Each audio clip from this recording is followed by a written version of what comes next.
Local law enforcement reacts to the murder of Tyree Nichols. School districts in the 315 delay class due to snowstorms. And an all-pro quarterback makes an appearance at the Dome. All that and more coming up on this edition of Mornings on the Hill.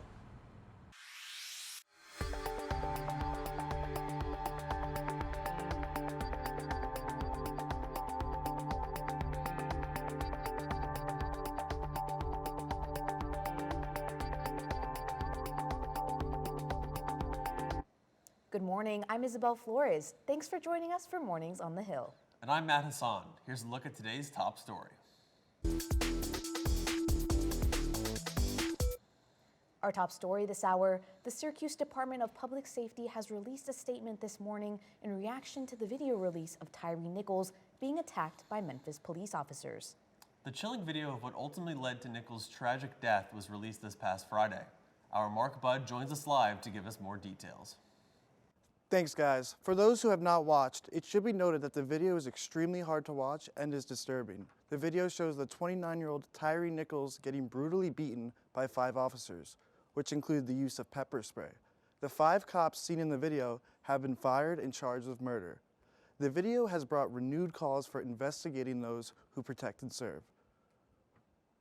The Department of Public Safety's role in this community is to protect the faculty and staff of Syracuse. How will DPS keep the community safe and avoid a situation like this?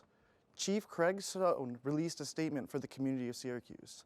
The chief said, and I quote, "We are outraged and saddened by the death of Tyree Nichols at the hands of those in uniform. What our country has now painfully witnessed is on video is abhorrent and inexcusable. Understandably, members of our campus community may feel grief, anger, and frustration. In this moment, we do as well. We also demand swift accountability for those responsible and accept the solemn responsibility to implement measures to prevent these kind of horrific incidents."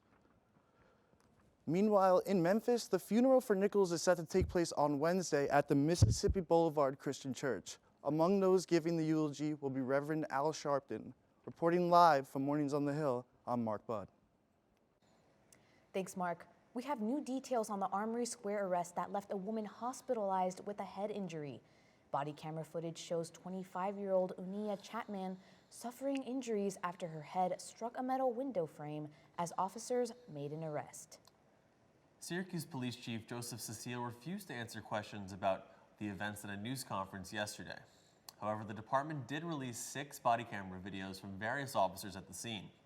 The arrest came as officers received reports of a disturbance outside Nick's Tomato Pie on Walton Street. This past weekend was the start of the Lunar New Year, and 2023 will be the year of the rabbit. It's an event observed by billions of people across the globe, and not only students who come from East Asian countries, but also many Americans.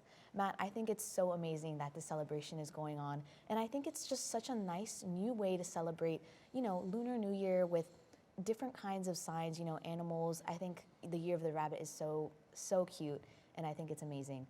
But, what do you think? I just think it's a chance for everyone to learn about East Asian culture on campus. People to get their voice out and learn about the holiday that not everyone, knows about. So, well, Mornings on the Hill reporter Yoki Tang joins us live in the newsroom with more about the holiday. Yoki? Thanks, guys. Chinese Lunar New Year, also known as Spring Festival, is celebrated by over 1 billion people around the world. And same as in previous years, Syracuse University is hosting its yearly Lunar New Year celebration, and this is relief for many students' homesickness. This holiday is significant for many Asian families around the world because it honors the first new moon of the lunar solar calendar, which indicates a new start for the next year. Syracuse University Student Association held the Spring Festival Gala show last week to celebrate this significant yearly festival. Students were performing but also singing and dancing, showing their talent in the show. As a performer, I'm really pleasured and glad that I will have this opportunity to show my own talent on this stage. Well, as a Chinese international student, I feel like the gala is an opportunity for us to really gather together and to express our lunar feelings towards the festival. SU is also hosting the celebration event around the campus. International students at Syracuse Architecture are organizing the event in collaboration with Dean Michael Speaks. Syracuse Newhouse School of Communication was also hosting the Lunar New Year celebration last week at Food.com.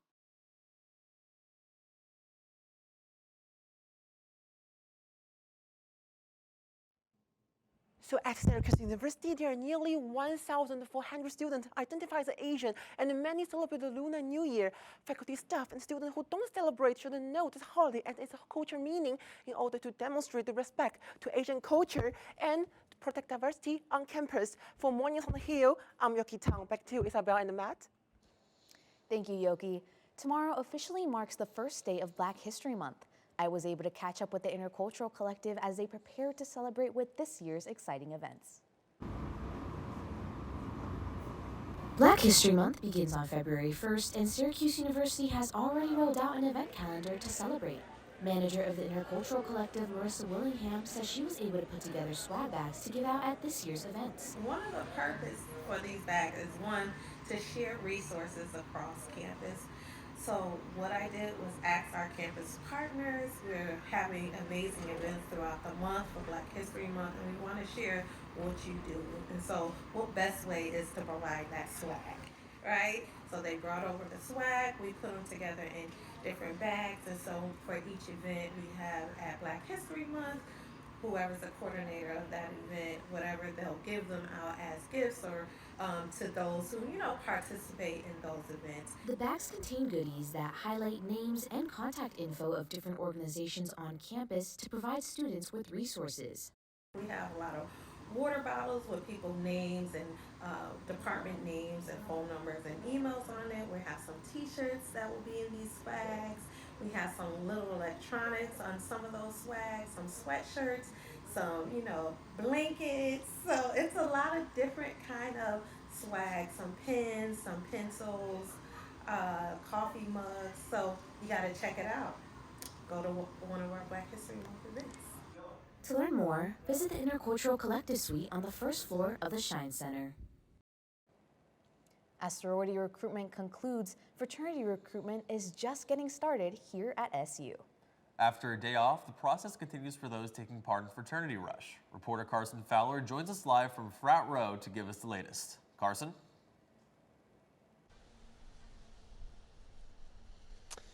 Thanks, Matt and Isabel. I'm currently right off Fraternity Row right now. We're in just 8 hours. Potential new members will continue their fraternity recruitment process by continuing to visit the 12 SU chapters on campus.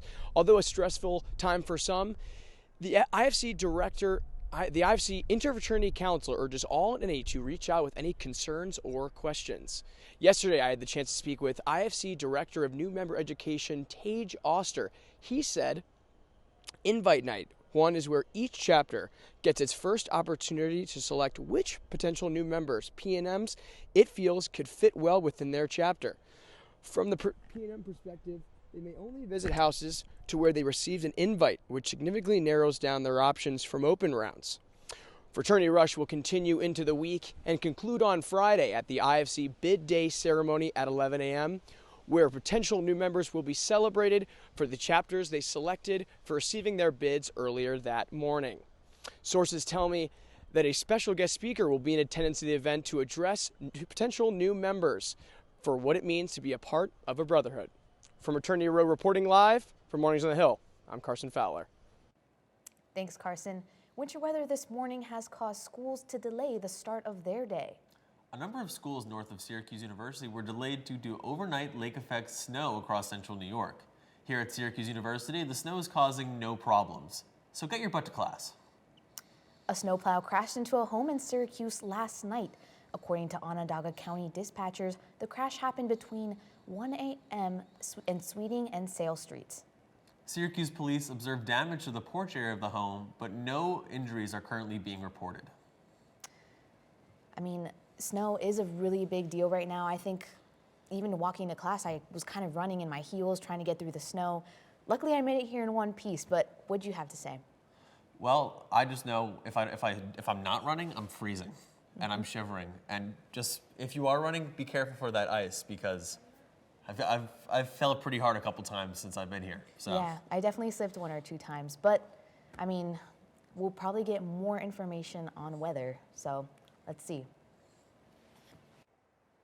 Right now, it is cloudy outside with snow showers mainly in the morning. It is 23 degrees and the relative humidity is 85%. There will be a high of 25 and low of 14. Winds northwest at 5 to 10 miles an hour. We can expect to see the light snow for a whole day. It's going to get cold in the next following days. I will talk more about this after the break. Coming up on Mornings on the Hill, a White House announcement regarding COVID.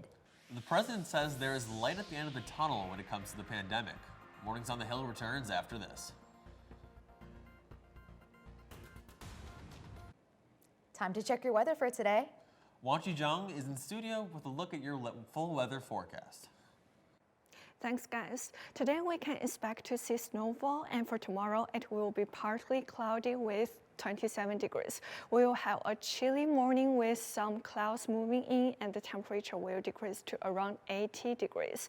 And the relative humidity is 67%, so don't forget to bring your coat when you go outside. But it warms up a little bit in the afternoon. It starts to cool in the next following days, especially this Friday. This Friday will be a high of 12 and a low of -3, and a few flurries or snow showers possibly in this evening, and snow accumulations are expected to be less than 1 inch. This Thursday will be cloudy early with partial sunshine expected late.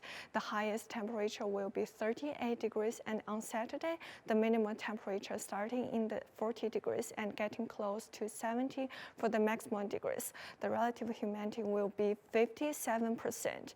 Good news is the temperature will rise on the Sunday. It will be an overcast day with a high of 42 and a low of 28, but a few snow showers will develop late in the evening. The temperature will drop a lot this week, so keep warm. Back to studio. Thank you. Thanks, Wanshi.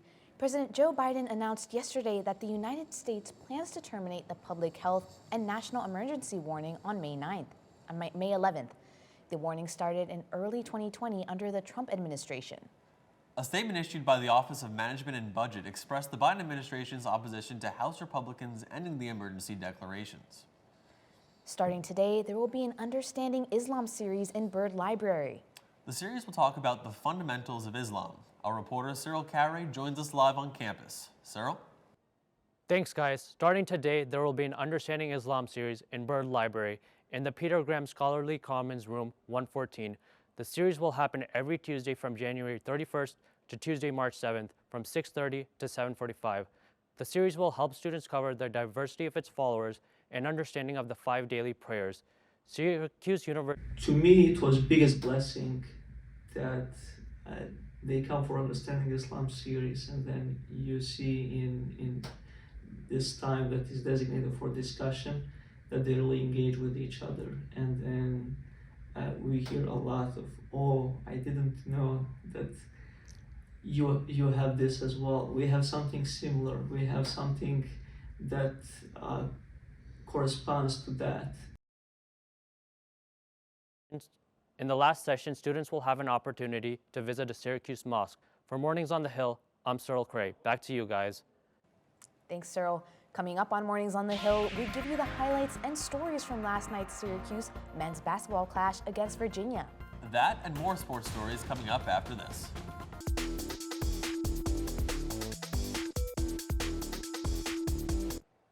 Good morning, I'm Paulina Shimano with your Orange Sports Update here on Mornings on the Hill. Syracuse men's basketball tough loss to number 6 Virginia.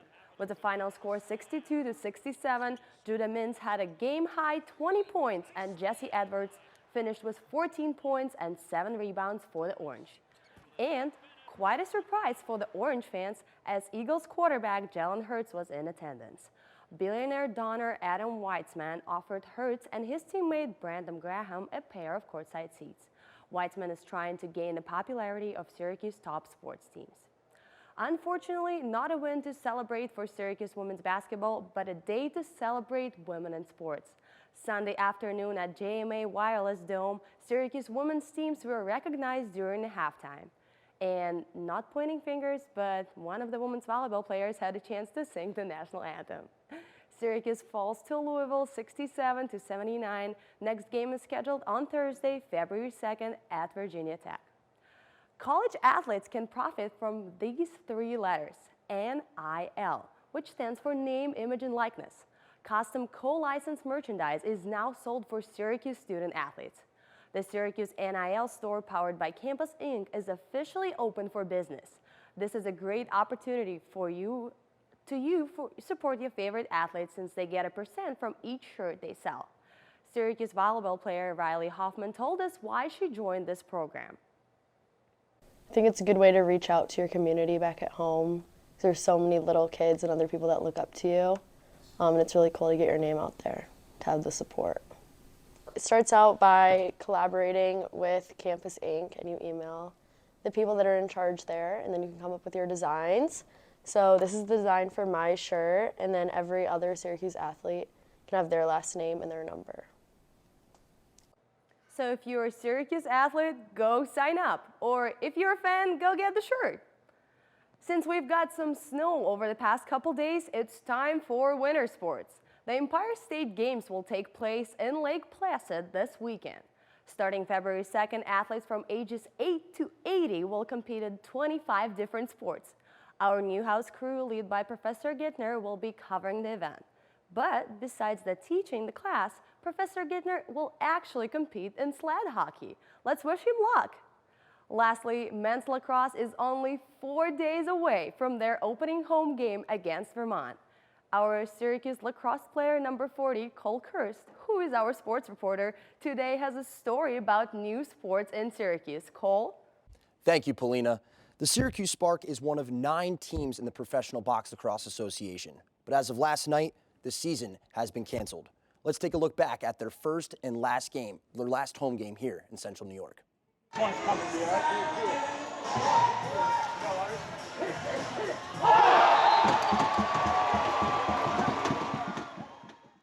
Box lacrosse, a version of outdoor lacrosse played inside the confines of a hockey rink.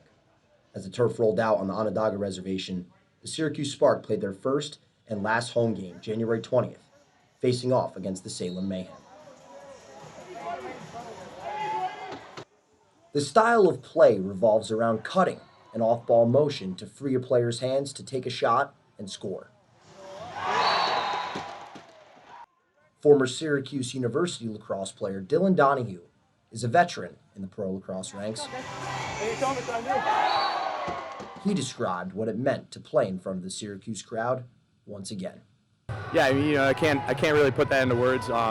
This fan base, especially here today, has been awesome, and it gives us great opportunities, and we can't wait to keep playing for them. Players like Dylan Donahue will not get the chance to play in front of their home crowd. PBLA CEO Carmen Kestner said in an email to the teams last night, quote, "We are halting the season to reorganize the league and team operations. We believe this will provide the best chance to sustain our vision in the future." That'll be all in sports. Let's send it back to our anchors, Isabel and Matt. Thanks, Cole. Still to come here on Mornings on the Hill, see what the Syracuse students have been up to. Stay with us. That story and more just ahead. Welcome back to Mornings on the Hill. The Gold Ring Arts, Journalism, and Communication students at Newhouse went on their yearly New York immersion trip from January 8th to January 12th to conclude their winter break. This is what happened. The Gold Ring and Arts Journalism students were able to go to New York City over winter break due to their yearly New York immersion trip. The first spot on their trip was to the St. James Theater in New York City to see the final performance of Into the Woods on Broadway. The next day, we went to the Museum of Broadway, and this was by far my favorite place that we went to in New York. Seeing all this theater memorabilia of some of my favorite shows was honestly a surreal yet very exciting experience for me, and I really want to go back and walk through it again. Another thing that we got to do on the trip is see the Broadway play Leopoldstadt, which was playing at the Longacre Theater. On one of the last nights of my trip, I got to see Funny Girl starring Leah Michele at the August Wilson Theater. This was by far one of my favorite theater experiences that I have gone to, and I could not recommend the show more. Leah Michele is an unstoppable force, and I deeply admire her talent. On the last day of my New York City trip, I got to go to the New York Times building where I sat in an Art and Cultures Reports meeting and eventually got a review that I wrote when I was in New York City, workshopped by a New York Times editor. As a journalist, this was the most surreal experience I've ever had, and I'm so grateful to have had this experience with my Goldring and Arts Journalism cohort. We were also able to go to various other museums and great restaurants as well while we were down there. Also in entertainment news, Meghan Trainor appeared on the Today Show yesterday to talk about her new book. The new book is called Dear Future Mama. The book is described as being, quote, a TMI guide to pregnancy, birth, and new motherhood from your bestie, unquote. The book is due out on April 25th, 2023. In the book on the Today Show, the book included an ultrasound of her second child with the words coming summer 2023 on it. Trainor exclaimed, "We're pregnant," proudly on the show. That's all for your entertainment news today. For Mornings on the Hill, I'm Jeremy Lynch, and I'm going to send it back over to Matt and Isabel for the rest of the show. Thanks, Jeremy. How do you prepare for snow days? Well, watch this. Come on, Charlie. React to new snow boots. Pet owner Colleen Smith shares a video of her dog Charlie on Pet Helpful's TikTok. This is just one of the perks of having a pet. Yeah, you can do it. That is so adorable. I'm so glad that we got to see that this Tuesday. But that's going to do it for us here this Tuesday on Mornings on the Hill. I'm Isabel Flores. Follow us on social media. And I'm Matt Hassan. Thanks for watching, Orange Nation. We'll see you next Tuesday live at 10 a.m. right here on OTN.